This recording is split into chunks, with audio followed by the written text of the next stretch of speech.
DreamBender Chapter 12, written from the point of view of Jeremy. To reach the city, I would have to go through the land of Between. It was a strange thought.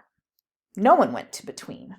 Between was wild. Between was at the edge of the meadow. My friends and I didn't know much more than that. We had all seen it, trees and vegetation forming a wall beside the open spaces. In the meadow, we didn't like walls, so we stayed away. Anyway, if you were a dreambender, why would you want to go there? The waking world, no matter how wild, seemed boring next to the dreamscape. All the excitement was inside your head. You loved the meadow because it was calm and quiet, the perfect backdrop for dreams. Why venture beyond it? Why explore? Why take chances? Why ask questions? Unless you were me. How big was Between? I thought about that for a lot. Finally, I decided it must be just wide enough for dreambenders to cross when they had to. 2 days walk? 3 days? Dorothy must have crossed it once when she made her mysterious trip to the city, and if she had done it, I certainly could. Being on a different schedule from my friends made it easy for me to slip away. The next morning, after they had returned from the dreaming field and gone to bed, I took the metal tubes, put some food and clothes in a backpack, and set out. I poked around the bushes for a few minutes as if I were collecting. Then, checking to make sure no one was watching, I entered the woods and the land of Between. It seemed to be a relatively flat area, crowded with trees and a small stream. There were so many trees, in fact, that it was hard to get a sense of the place. Entering Between was like going inside a room. I was used to open spaces in the sky. Suddenly, there were walls and a ceiling, tree trunks and branches, and I couldn't see the sun. I had met people who hated small spaces, and I had never understood it, but just for a second, I knew how they felt. The trees closed in on me. Thinking of the singer, I shook my head, took a deep breath, and plowed ahead. I had expected a path, but of course there wasn't one because so few people went there. Progress was slow as I made my way among the trees. I looked up through the branches, checked the position of the sun, and used it to move in the right direction. Every once in a while, I'd hear a branch rustle or a twig break. I would halt, my heart racing, only to see a squirrel or a bird. Mostly I saw trees. I had never known there were so many of them. I stopped for lunch and then dinner, if you could call them that. It was cheese and pretzels, the only food I'd been able to grab on my way out of the meadow. After dinner, when the sun went down, I curled up beneath the tree and slept. I woke up during the night. For a moment I didn't realize where I was and got scared. Then I saw the stars twinkling between the branches. Dreambenders love stars. They're the canvas we paint on. Somewhere beyond the trees, people were sitting in the dreaming field looking at those same stars. Somehow that thought made me feel better. I woke up the next morning and plunged back into Between. I grew to hate the shade. I would gaze up, searching for the sun. It was a moving target. I began to wonder if I had changed direction. Once or twice I saw things that I was sure I'd seen before. But who could tell? It was trees, all trees. I'd been hoping to use the tubes to find the way, but branches blocked my view. I was in a small, restricted world where everything in sight was close enough to touch. I ran out of food the morning of the 3rd day. "Nice going, Jeremy," I said, munching on the last pretzel. "Way to plan ahead."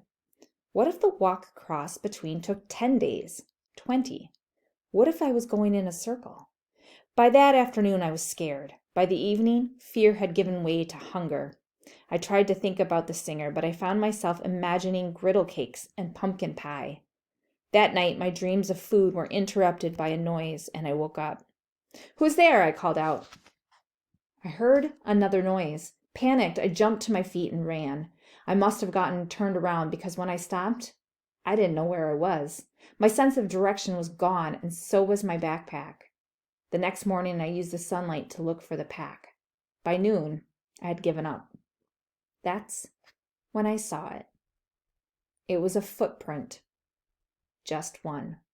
I thought it might be from a dreambender, then noticed that the foot was bare.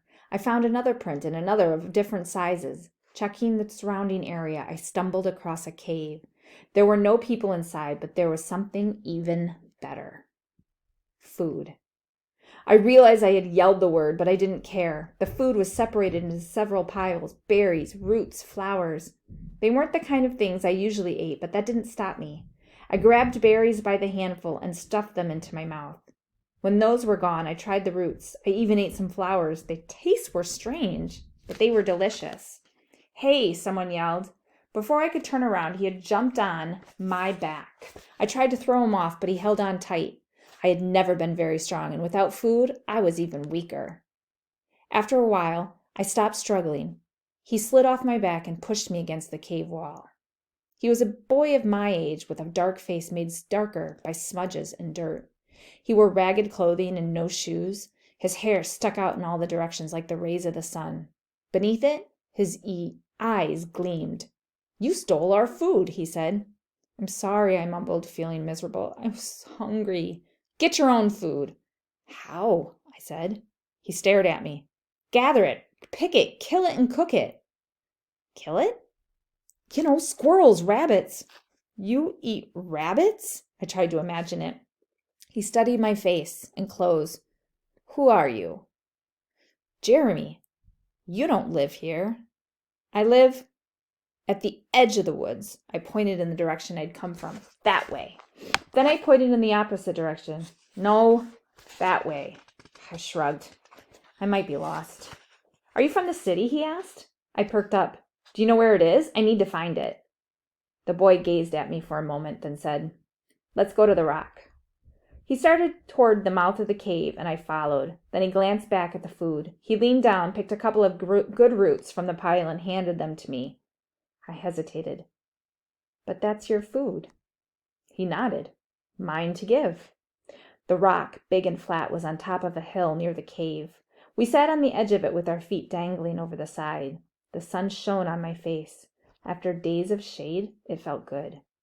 I munched on the roots. "What's your name?" "Sal." "What is this place?"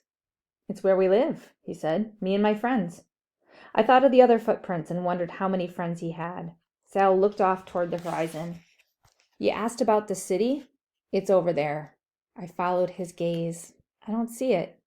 Behind those big trees. We don't go there." I said, "Have you ever wondered about the people in the city?" "I've heard about them," he said. "They do lots of things. They're always busy. They think they're in charge, but they're not." He watched me closely to see how I'd react. If I said, "If they aren't in charge, who is?" "Promise you won't tell?" he asked. I nodded. "Binders," he said. The word sounded strange, but familiar. I tried to think of where I'd heard it. For a moment, I couldn't figure it out, and then I smiled. I hadn't just heard it, I had lived it. A binder was a dreambender. I tried not to show my surprise. "Who are they?" "Wizards. Their faces are like flames, their fingers are blades, they live in the clouds. When people do something wrong, the binders reach down and fix it." "Where did you hear this?" I asked. He looked away. "It's a story someone told me, I don't remember who." "Aren't you scared of them? These binders?" He shook his head. "Do you ever worry about them?" I said. "Do you ever dream about them?" "What's a dream?" he asked.